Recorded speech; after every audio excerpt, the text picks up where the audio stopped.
بسم الله الرحمن الرحيم الحمد لله رب العالمين وصلى الله وسلم وبارك على المبعوث رحمة للعالمين نبينا محمد وعلى آله وصحبه أجمعين. Dear brothers and sisters in Islam, Assalamu alaikum wa rahmatullahi wa barakatuh.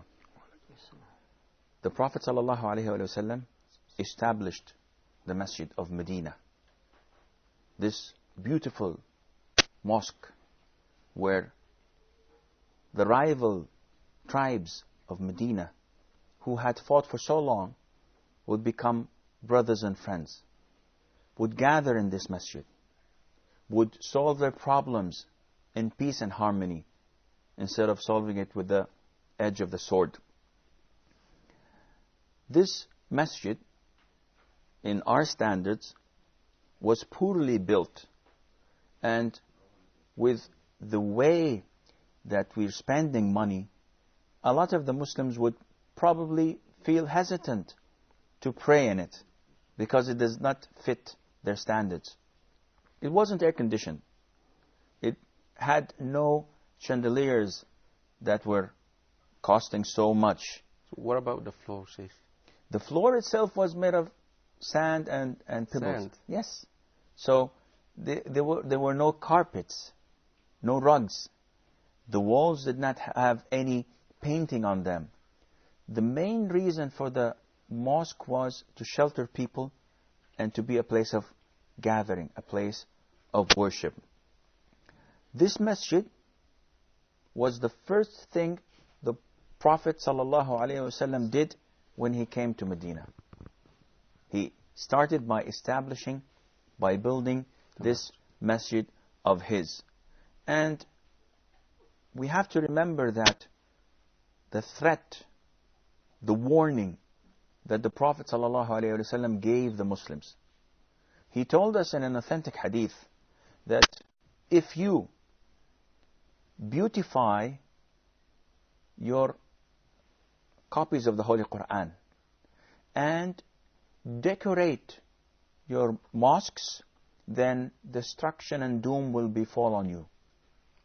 So this is a crystal clear warning from the Prophet ﷺ to avoid these things. Though the Holy Quran is the most sacred book a Muslim holds to, yet it is forbidden for us to decorate it to the extent that the people had reached these days. Now you find copies of the Holy Quran that cost in the thousands because they are decorated with gold and they're put in mahogany wooden cases and so on, and this takes the Quran away from what it was revealed for. So basically you're saying the purpose of the masjid then is not the same purpose as it's used now?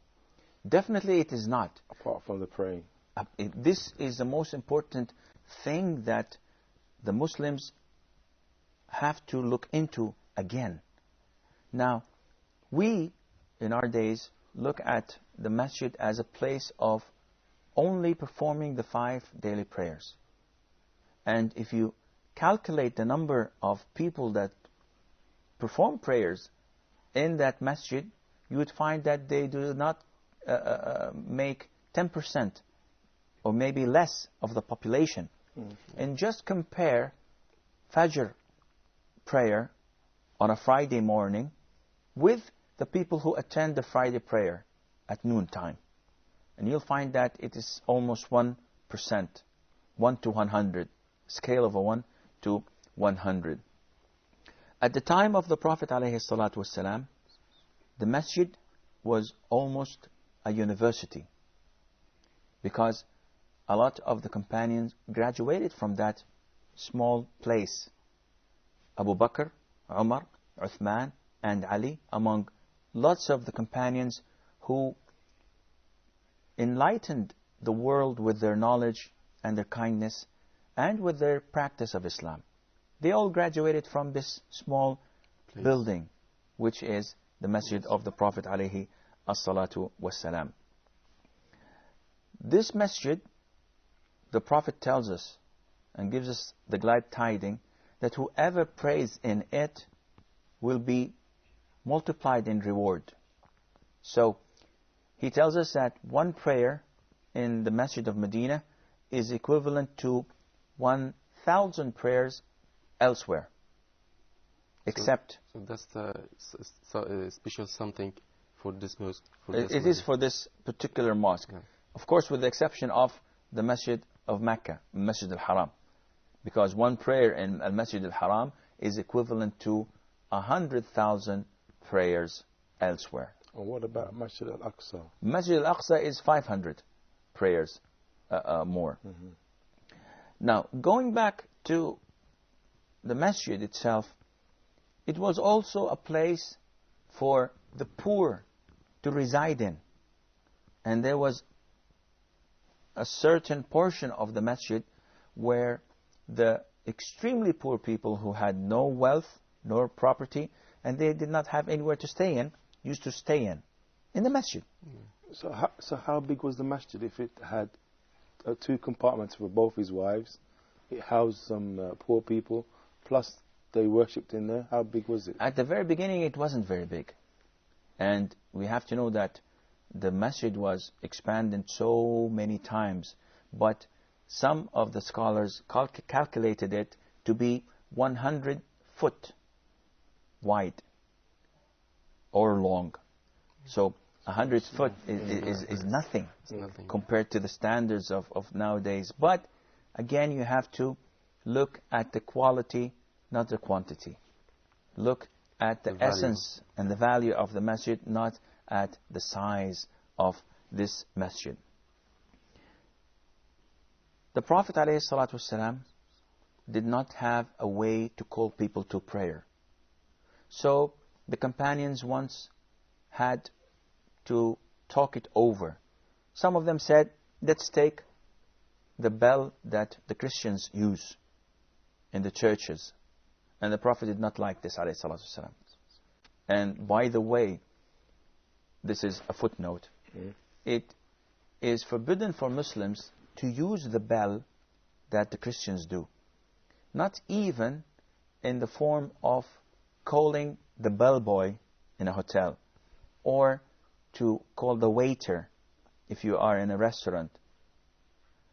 The Prophet tells us, sallallahu alaihi wasallam, that whenever you travel, the angels do not accompany a caravan, a convoy, if they are having a bell. And this is realized when you know that a lot of the people that travel with camels and horses put bells in their necks. So whenever they go, it rings. Now, so you can know what the Prophet get lost. What? No, not actually. Just for the sound of the bell. Okay. So the Prophet tells us that the angels do not accompany a caravan that has this bell. Now, this is different than the bell of your mobile. It's different than the bell of the house when someone rings the bell, because it's not like the bell that has simulates the bell of a church. Some of the companions said, let's use a horn like the Jews do. And the Prophet even did not like this, alayhi salatu wasalam, because he did not like to imitate the non-Muslims. He wanted something of his own. And if you notice that most of the Islamic teachings, we try to differ than other denominations, because Islam has its own spirit. Some of them said, okay, what about raising a flag? But this did not wake up the sleep and could not notify those who were not looking. So the Prophet did not like this, alayhi salam, and every companion went